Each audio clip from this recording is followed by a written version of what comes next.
One of my worries when planning this trip was, would there be fuel available in northern Norway? And therefore I'd put an extra 150 litres in tanks on the back just in case. But I've been really pleasantly surprised because there are so many of these 24-hour a day, 7-day a week credit card machines in some of the remotest places, some of the most obscure islands. We've never had any problem at all getting fuel on this trip.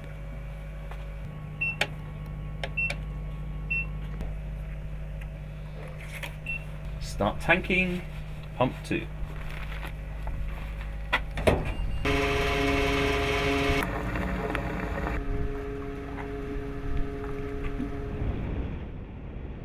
One of Norway's more famous tourist attractions is the Lyse Fjord. This was our first real experience of the classic Norwegian fjord.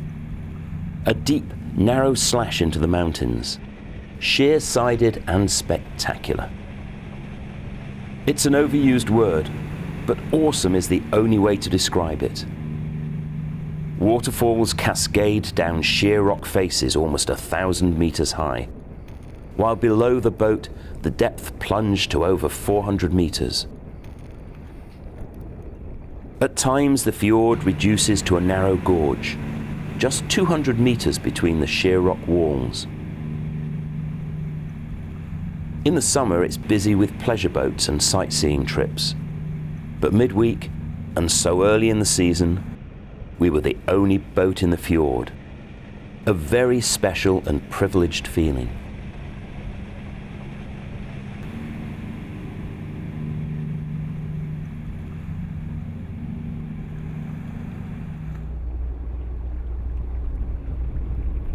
Boats are an integral part of the lifestyle of Norway.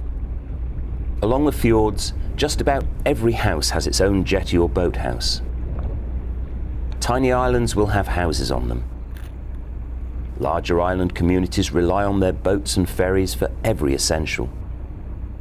Commuting to work by boat is commonplace.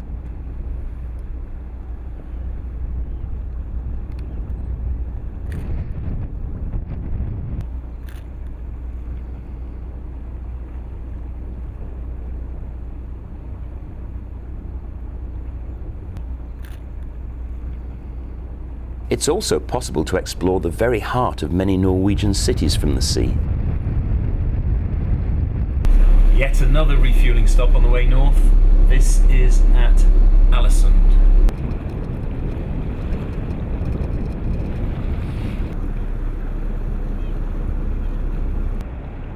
We'd thought it would be possible to take a shortcut through the centre of the city, but our plans were foiled.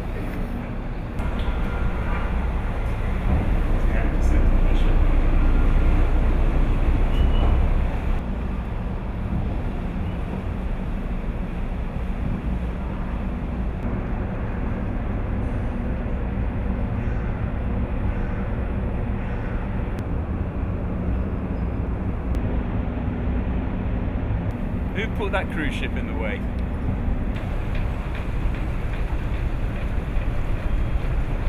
We came in here for fuel and we saw a couple of bridges leading through to the south and some cruise ships. We thought we'd go and have a look because according to the pilot book we thought we could get out to the south through the South Harbour. Unfortunately we squeezed under 2 of the bridges with just about 6 inches to spare, but the third gate, third bridge was closed and there's a cruise ship all the way across it, so we had to turn around and come back again. But bit of fun.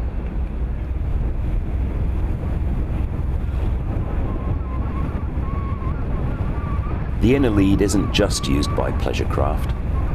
It's the highway for commerce, and all types of vessels pass through its sheltered waters.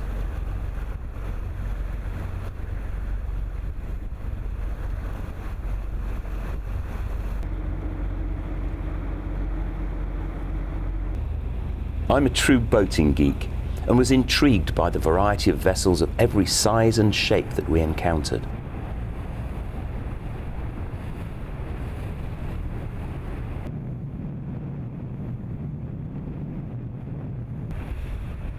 By far the most unusual was this one.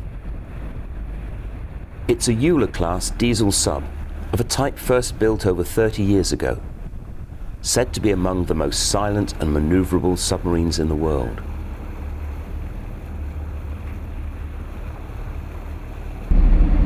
That was just like seeing something out of World War II, really, wasn't it? Up in the fjords of Norway, a submarine.